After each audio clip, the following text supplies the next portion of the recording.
لو كنت واحد من الناس اللي بتحب تحس بالرعب لدرجة انك انت مش عارف تنام وانك انت تحس انك هتعملها على نفسك خلاص، فانت في المكان الصح. الرعب مش مجرد مشاهد دموية او اصوات مخيفة، هو حالة من التوتر او الانتظار او الخوف اللي هو بيسيطر عليك وعلى عقلك وتخليك تحس بالرعب وتفكر ايه اللي هيحصل في اللي جاي. يعني كمان افضل 10 افلام رعب انت هتشوفها في حياتك، افلام رعب حقيقية، رعب نفسي هترعبك وهتخليك ما تعرفش تنام بالليل. فاتاكد انك انت قفلت النور وخلينا نبدا. في المركز العاشر معانا فيلم بانورمال اكتيفيتي. الفيلم اللي قلب موازين افلام الرعب كلها، الفيلم اللي بيعتمد على فكره ان هو الفاوند فوتج، بمعنى ان اللقطات بتاعت الفيلم متصوره كانها لقطات حقيقيه من ناس حصل لهم الحاجات دي بجد، وبيخلي الاحداث تظهر ان هي بشكل طبيعي جدا وكأن المواقف والحاجات اللي بتحصل في الفيلم كلها حاصله بشكل حقيقي ممكن تحصل اي حد فينا. فالفيلم بيتكلم عن زوجين بيروحوا البيت جديد ويبدا ان هم يلاحظوا حاجات غريبه بتحصل في البيت دوت بالليل، فبيقرروا ان هم يصوروا الاحداث اللي بتحصل لهم ديت. فكل حاجه في الفيلم بتحصل ببطء، ولكن بتحس بجد ان الحاجات اللي بتحصل في الفيلم ده كانها حقيقيه بجد. فكل ما الوقت بيعدي في الفيلم كل ما الرعب بيزيد بشكل تدريجي. نجاح الساحق اللي حصل في الفيلم دوت خلى ان هم يعملوا سلسله كبيره وطويله، افلام كتير قوي اتعملت من نفس النوع الفيلم دوت. كل جزء من سلسله الافلام ديت كانت بتعتمد على نفس فكره الفيلم دوت ولكنها بقصه مختلفه.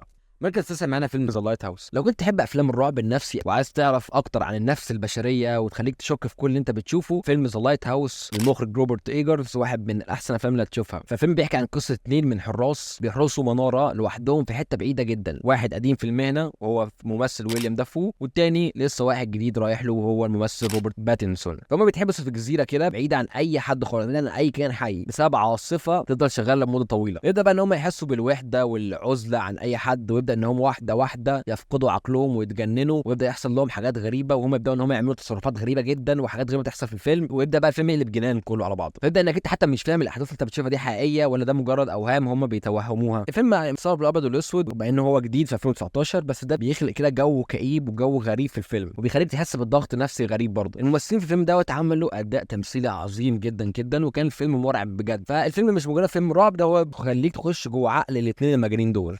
فيلم رقم 8 معانا هو فيلم هيراديتي. انا مش عارف انطق اسمه، واحد من الافلام اللي كسر الاجواء التقليديه بتاعت افلام الرعب. الفيلم ده بيعتمد على الرعب النفسي بشكل كبير جدا زي بقيه الافلام اللي في القائمه ديت، ولكن الفيلم ده مختلف لان هو فيه حاجات غريبه جدا بتحصل في الفيلم دوت، وفي نفس الوقت بيخلق لك كده توتر في جسمك كده غريب بتحسه ما هو انت بتتفرج على الفيلم، لحد في اخر الفيلم ما بيحصل كارثه حقيقيه. فقصه بتتكلم عن عيله بتواجه حاجات مظلمه كده واسرار غريبه بتتعلق بالماضي بتاعهم، ومع الوقت الامور بتبدا ان هي بتحصل تاخد منحنى ويحصل حاجات كده مرعبه جدا جدا. يعني الصراحه في صدمات كده جوه الفيلم في نص الفيلم بتخليك مش فاهم انت ايه اللي انت بتشوفه دوت. فالفيلم مليان رموز ومعاني خفيه. فيلم من كتابه واخراج مخرج اسمه آري أستر، واحد من المخرجين الجداد اللي بيعمل افلام حلوه فشخ رعب، زي مثلا الفيلم اللي احنا بنتكلم عنه دوت، وفيلم تاني اسمه ميد سومر برضه فيلم رعب غريب جدا. هو بيعمل افلام رعب غريبه عموما يعني، والرعب بتاعه مش بس في المشاهد، الرعب بتاعه في الجو العام بتاع الفيلم بيخليك تحس انك انت مش مرتاح خالص وانت بتتفرج على الفيلم، ولكن هو فيلم عظيم. روح شوف.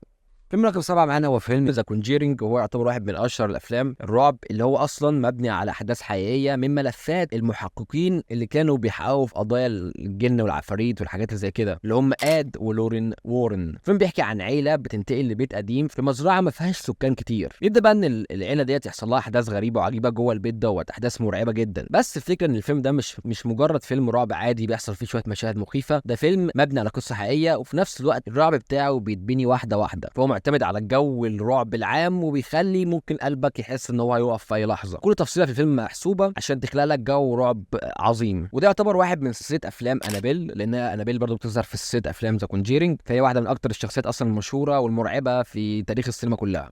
فيلم رقم 6 معانا هو فيلم ذا بلير ويتش بروجكت. الفيلم اللي بيصنف ان هو واحد من اغرب واكتر الافلام المرعبه في تاريخ السينما كلها، لانه زي ما انت شايف الفيلم متاخد من قصه حقيقيه لثلاث طلاب من امريكا اختفوا في ظروف غامضه وما بيصوروا فيلم وثائقي. المرعب بقى والغريب في الفيلم دوت ان كل لقطات الطلاب هم اللي مصورينها بنفسهم بكاميرا كده يدويه، تقدر انك انت تسمع خوفهم والرعب اللي هم شافوه في خلال رحلتهم وهم بيصوروا الفيلم دوت.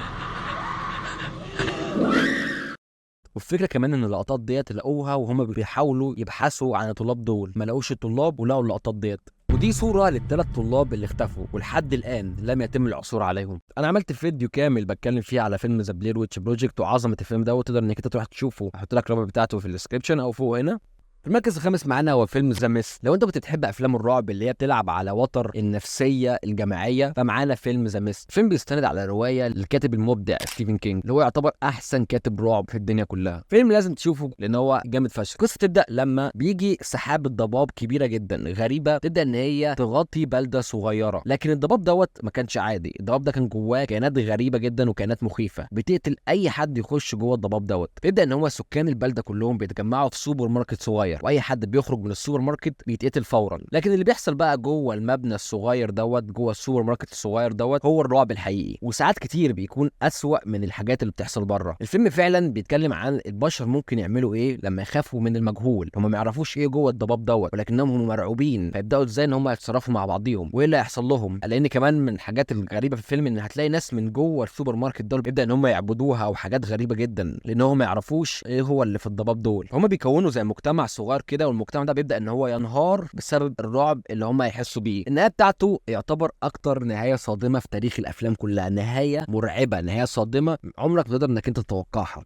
في المركز الرابع معانا هو فيلم جيت اوت، واحد من افلام الرعب الحديثه اللي تقدر تقول عليها ان هي مش مجرد فيلم رعب تقليدي، من اخراج وكتابه جوردان بيل اللي بيقدم شويه افلام رعب جديده بافكار حلوه تقدر انك انت تخش تتفرج على افلامه كلها. ففي الفيلم دوت، فيلم جيت اوت، بيمزج ما بين الرعب النفسي والقضايا الاجتماعيه. فهو في الفيلم دوت بيحاول ان هو يتكلم عن العنصريه ولكن في نفس الوقت بشكل مرعب. فالقصه بتدور حوالين شاب امريكي اصله افريقي، يعني اسود البشره، بيروح يزور عائله صديقته اللي هي بشرتها بيضاء. بيروح يزور عائلتها لاول مره وبيروح يقضي معاهم شويه ايام، ولكن مع مرور الايام ومع مرور الوقت بيبدا ان هو يكتشف ان في حاجه مش طبيعيه بتحصل في المكان دوت، وان العيله ديت مش مجرد عيله عاديه، دي وراها حاجات غريبه جدا بتعملها وحاجات مرعبه ومخيفه جدا. فالرعب في فيلم جيت اوت مش بس جاي من اللحظات المخيفه، ولكن جاي كمان من التوتر اللي هو بيصنعه من بدايه الفيلم، وكمان من الفكره اللي هو بيتكلم عنها وهي العنصريه ضد السود في المجتمع الامريكي. كمان جوردن بيل المخرج بيحب ان هو يحط كده شويه تلميحات في الفيلم بتاعته، لو اتفرجت على الفيلم كذا مره ده انك انت تفهمها. فهو بيحب ان هو يخليك تقعد تفكر في تفاصيل افلامه. الفيلم ده عمل نجاح كبير قوي، وكان من الافلام القليله اللي مزجت ما بين الرعب وما بين القضايا الاجتماعيه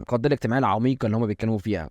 المركز الثالث معانا هو فيلم ذا سينج للمخرج جون كاربنتر. هو واحد من اروع وافضل افلام الخيال العلمي اللي انت هتشوفها في حياتك، مع ان الفيلم قديم جدا، ولكن هو كان صدمني جدا من عبقريه الفيلم دوت. القصه بتحكي عن مجموعه من العلماء من محطه ابحاث في القاره القطبيه الجنوبيه. فجاه العلماء دول بيلاقوا مخلوق فضائي بيقدر ان هو يمتص شكل اي كائن حي ويتحول للشكل بتاعه. الفكره دي لوحدها بتخلق رعب وتوتر غير طبيعي بين الشخصيات دول، لان الكائن الفضائي دول ممكن فجاه يكون اي واحد منهم، لان هو بيبدا ان هو يقتلهم واحد واحد ويغير شكله لشكل الشخص اللي قتله. فانت اللي بيزود الرعب عندك كمان انك انت مش عارف مين من الشخصيات الفيلم اللي الفضائي قتله وتقمص شخصيته. كمان الفيلم معمول في سنه 1982، ولكن المؤثرات البصريه في الفيلم دوت عبقريه، كانت حاجه غريبه فشخ، يعني حاجه انا ما كنتش متوقعها اصلا بتفرج على الفيلم. فانت وانت بتتفرج على الفيلم مش هتحس خالص ان هو قديم، لا انت هتحس ان هو لسه معمول من كام سنه، بل في الحقيقه ان هو احسن من الافلام اللي بتتعمل دلوقتي. فما زالت لحد دلوقتي المشاهد التحول بتاعه المخلوق الفضائي بتخلي الناس تترعب ومش مصدقه اللي هي بتشوفه. فاساسينج مش بس فيلم رعب، ده كمان بيوريك اختبار للثقه ما بين البشر وايه اللي هيحصل لهم لما يبداوا ان هم يخافوا من المجهول. المركز التاني معانا فيلم ذا اذرز، اكتر فيلم رعب كرييتيف هتشوفه في حياتك. عمري ما تخيلت ان اشوف فيلم رعب عن عفاريت وجن وكده ويكون كرييتيف ونهايته صادمه وغير متوقعه بالمره. عشان كده انا حاطه في المركز التاني معانا، لان هو فيلم فاجئني انا شخصيا بشكل كبير جدا. فيلم عظيم جدا من اخراج وكتابه اليخاندرو امينابر، يا رب بنطق اسمه صح يعني. الفيلم قصته بتدور في اثناء الحرب العالميه، وبعيد جدا عن الحرب خالص، في جزيره بريطانيه تحسها مهجوره، فيها قصر كده عايش فيه ام مع اولادها الاثنين الصغيرين. يبدا الاحداث الفيلم لما بيجي 3 اشخاص ويخبطوا على القصر دوت، اللي هم مين بقى؟ واحد خدامه ومربيه وبستاني، وبيجوا هنا عشان يشتغلوا في القصر دوت وعشان يعتنوا بالبيت يعني. وبيبداوا بقى ان هم يشتغلوا في البيت، ومن هنا بقى بيبدا يحصل احداث غريبه وغامضه ومرعبه، وبدا ان هم يشكوا بقى في اشباح في البيت الكبير دوت، وفي حاجات بتحصل غريبه. ممكن في البدايه الفيلم يكون بطيء شويه في الاحداث، بس الفيلم طبعا بيعتمد على الغموض بشكل كبير، ونهايته يا جدعان عبقريه بشكل كبير. زي ما قلت لك انا عمري ما شفت فيلم رعب عن الجن والعفاريت والحاجات ديت وكان نهايته كرييتيف. فالفيلم مميز جدا ويستحق اكيد انك انت تشوفه.